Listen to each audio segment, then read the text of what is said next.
विधानसभा reporter Hindi dictation गति 140 शब्द प्रति मिनट। Be ready.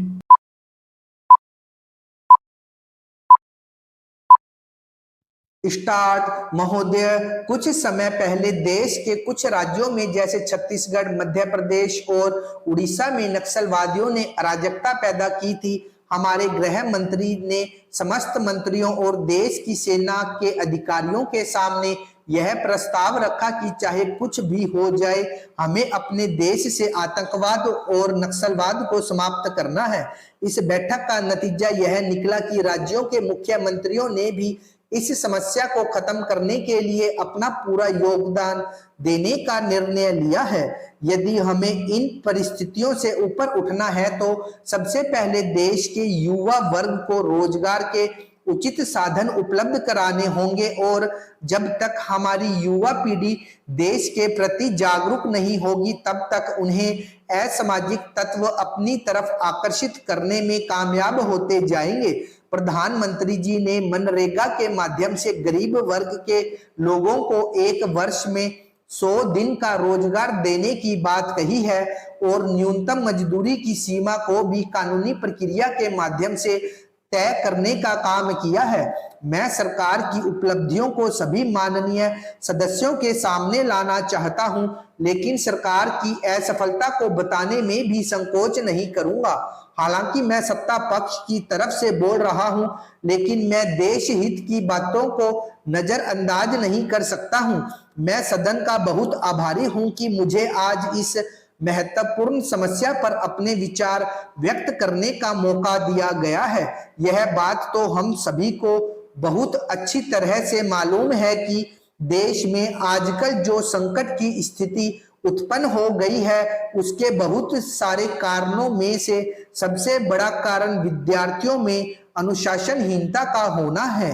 क्या कारण है कि आज हर व्यक्ति जब किसी समस्या की ओर समाज का ध्यान आकर्षित करता है तो सबसे पहले विद्यार्थी वर्ग का ही उल्लेख करता है। जहां तक मैं समझ सका हूं कि इसका दोष हम पूर्णतया विद्यार्थियों पर नहीं दे सकते हैं। विद्यार्थी वर्ग को उनकी शक्ति से अवगत कराने की जरूरत है। देश के नेता उनके सामने एक बहुत बड़ा आदर्श उपस्थित करते हैं। शिक्षक वर्ग उतना ही महत्वपूर्ण उदाहरण उनके सामने रख सकते हैं। माता पिता और अन्य संबंधियों का भी उनके मानसिक विकास में समान योगदान रहता है। यदि विद्यार्थी वर्ग के सामने उपस्थित किसी भी उदाहरण में कोई भी कमी आ जाए तो उनकी सोचने की शक्ति पर विपरीत असर हो जाता है। हमारे नेता विद्यार्थियों के सामने यह भाषण और शिक्षा देते संकोच नहीं करते हैं कि जीवन बहुत सादा व्यतीत करना चाहिए, वस्त्रों पर कम से कम खर्च किया जाना चाहिए। लेकिन जब इन्हीं नेताओं के अपने जीवन के कुछ उदाहरण सामने आते हैं जिनके द्वारा उनके इस कथन का समर्थन नहीं हो पाता है तो फिर आप ही बताएं कि विद्यार्थी किस चीज का अनुसरण करे। मैंने अभी कल ही समाचार पत्र में पढ़ा कि एक मंत्री के घर का बिजली का बिल उनके वेतन से अधिक है। ऐसे ही कुछ और भी तथ्य सामने आए हैं जिनको देखकर स्वयं अपने आप को धोखा हो जाता है कि आखिर ऐसी कौन सी बात है जिसने हमें इस हालत में पहुंचा दिया है। माँ बाप एवं अन्य संबंधियों का भी ऐसा ही असर हमारे विद्यार्थियों पर होता है। उनके आचरण, उनके व्यवहार और अन्य बातों का उन पर काफी असर पड़ता है।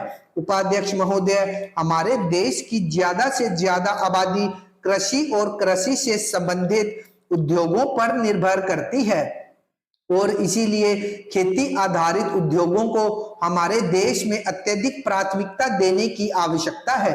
देश के हर राज्य से बेरोजगारी को दूर करने के लिए भी और कृषि उत्पादन को बढ़ाने के लिए भी कृषि पर आधारित उद्योगों की स्थापना करने की पहल हमारी सरकार को करनी चाहिए और प्रस्तुत किए जाने वाले बजट में कृषि क्षेत्र को अधिक से अधिक प्रोत्साहन दिया जाना चाहिए। मैं वित्त मंत्री जी से निवेदन करूंगा कि हमारे कृषि मंत्री जी से विचार विमर्श करके ऐसी नीतियों का निर्माण करें जिनसे किसानों को त्वरित लाभ पहुंचे।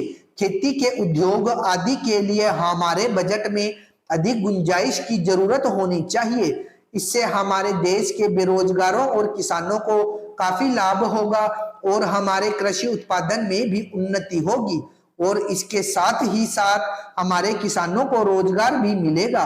मुझे यह कहते हुए बहुत प्रसन्नता का अनुभव हो रहा है कि हमारे देश के वित्त मंत्री जी ने बहुत अच्छा बजट पेश किया है, लेकिन खेती के उद्योगों के लिए इसमें विशेष व्यवस्था करने और अधिक धन लगाने की आवश्यकता है। इस योजना में हमारे प्रधानमंत्री द्वारा जो कार्यक्रम इस देश में शुरू किया गया है उससे हमारे गरीब और पिछड़े वर्ग के लोगों का काफी हित हो सकता है। मैं निवेदन करता हूं कि सरकार द्वारा कमजोर वर्ग के लोगों के लिए पशु खरीदने, मकान खरीदने और दूसरी आवश्यकताओं की पूर्ति के लिए धन की व्यवस्था की जानी चाहिए। आजकल यह कार्यक्रम हमारे देश में तेजी के साथ और बड़ी जिम्मेदारी के साथ लागू किया जा रहा है। इसमें किसी प्रकार के शक की गुंजाइश नहीं है कि ऐसी योजनाओं के क्रियान्वयन से हमारे देश के गरीब लोगों को काफी लाभ पहुंचेगा।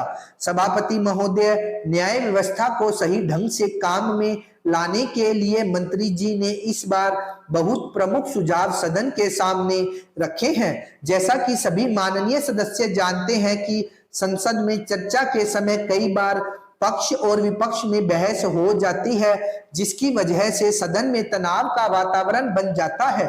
सामान्य स्थिति में सभी दलों के नेता अपनी भावनाओं को बहुत ही सहज ढंग से रखते हैं, लेकिन कभी कभी गुस्से में आकर कुछ ऐसी घटनाएं हो जाती है जिन्हें भुला पाना असंभव होता है। दिल्ली में विधानसभा के चुनाव के समय मुख्यमंत्री जी ने देश के सभी बड़े नेताओं के खिलाफ शब्दों का प्रयोग किया था। आज के सत्र के दौरान मंत्री महोदय कुछ ऐसे तथ्यों को सदन के सामने रखने जा रहे हैं जिनसे यह बात स्पष्ट होगी कि क्यों जानबूझकर कुछ सदस्य सदन में असंसदीय भाषा का प्रयोग करते हैं।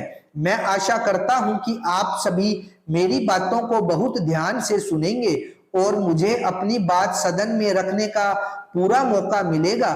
क्योंकि मैं पहली बार सदन में चुनकर आया हूं, इसलिए अपनी बातों को रखते समय यदि मुझसे कुछ गलती हो जाए तो इसके लिए मैं आपसे पहले ही क्षमा मांगता हूं। सारा विश्व इस बात को जानता है कि केवल भारत ही ऐसा देश है जहां सबसे ज्यादा महिलाओं का सम्मान किया जाता है और यही हमारी परंपरा है। महिलाओं ने अपनी सूझबूझ और काम करने के ढंग से यह दिखा दिया है कि चाहे वे शारीरिक रूप से पुरुषों की बराबरी नहीं कर सकती है, लेकिन मानसिक रूप से वे पुरुषों से ज्यादा मजबूत है। आज देश का कोई ऐसा पद नहीं है जिसे महिलाओं ने प्राप्त न किया हो। मुझे यह कहते हुए गर्व हो रहा है कि महिलाओं ने कुछ समय पहले देश के ज्यादातर प्रतिष्ठित पदों पर एक साथ पदभार ग्रहण किया था। महिलाओं द्वारा बनाई गई नीतियों के क्रियान्वयन से देश में काफी बदलाव देखने को मिले हैं। जैसे देश में अच्छा शासन स्थापित हुआ है और देश की बिगड़ती कानून व्यवस्था को धीरे धीरे पटरी पर लाया गया है। यदि आज दिल्ली पुलिस और दूसरे राज्यों की पुलिस द्वारा दिए गए आपराधिक मामलों के आंकड़े को देखा जाए और पिछले समय से तुलना की जाए तो आपको जानकर आश्चर्य होगा कि दिन प्रतिदिन आपराधिक घटनाओं और दुर्घटनाओं में निरंतर कमी आती जा रही है और वह दिन दूर नहीं है जब हिंदुस्तान की जनता यह कहेगी कि सचमुच देश में राम राज्य की स्थापना हुई है।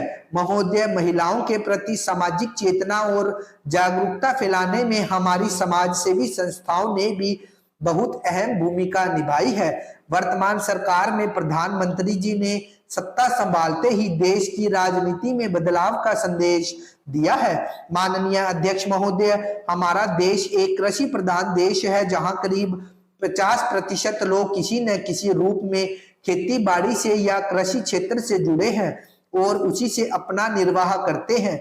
यदि आप एक किसान के जीवन पर दृष्टि डालें तो आप यह देखेंगे कि उसका खेत बड़ा हो या छोटा, वह और उसका परिवार बराबर खेती के काम में व्यस्त नहीं रह सकता। उसे काफी समय बेकार रहना होता है। इसका कारण यह है कि वह साल भर खेती का काम नहीं कर पाता है और कुछ समय के लिए उसे बेरोजगारी का सामना करना पड़ता है।